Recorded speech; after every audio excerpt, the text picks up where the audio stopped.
Michael in Cato de Casa, California. Okay. Paul, I own a pair of FR10s. There's a pair of FR10s right there. And I drive them with a BHK 250 with a stellar gold preamp and DAC, and it is absolutely magic. Thank you, sir. I would agree. When I listen, I simply can't imagine the speakers sounding any better. My question is, where does that leave PS Audio in terms of the future of its speaker line? It's hard to improve perfection, so where do you go from here in the future? I love this question because how many times over the last 50-something years have I asked that same question, like, oh my gosh, this is the best sounding DAC. This is the best sounding loudspeaker I have ever heard. And it literally can't get any better than this. And then, of course, it does.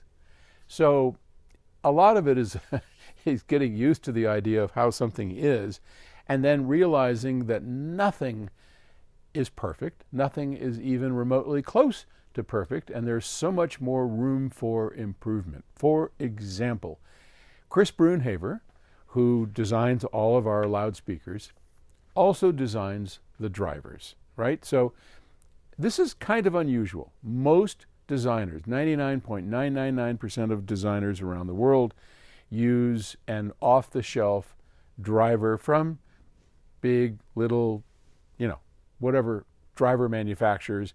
They stuff them in a box, hook up a crossover, and that's where their skill is mostly in the crossover. I'll give you a good example.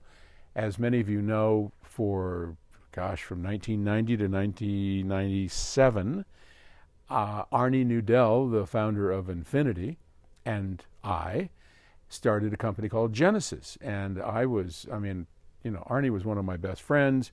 I love the guy. He's, a nuclear physicist. He passed. But they owned Infinity, which was the largest loudspeaker company in the world for a time. And Arnie was an amazing speaker designer, but he used off-the-shelf drivers like everybody else, pretty much, right? And no shame in that. I'm not going to go naming names, but let's just say the vast majority of loudspeaker manufacturers use some form of off-the-shelf driver. Chris doesn't do that. Chris starts from the very beginning, and he designs from the ground up, the magnet structure, the coils, the everything to do with that. And then, that's why it takes him a while to do it.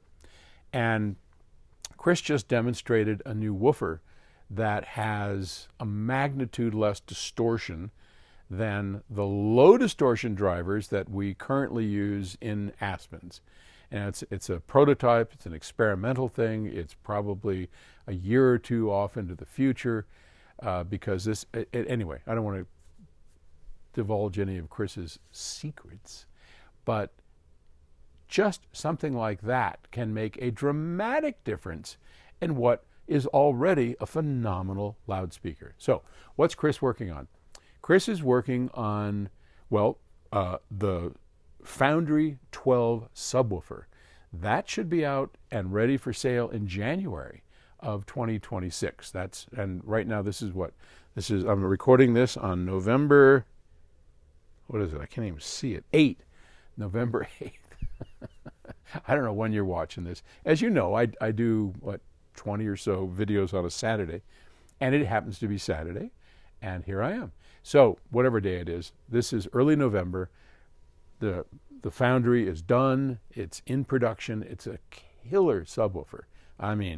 12-inch woofer, 1,000-watt amplifier, remote control that you can do on your phone to set it up. You can do multiple subs. You can get them wireless. It's a killer sub.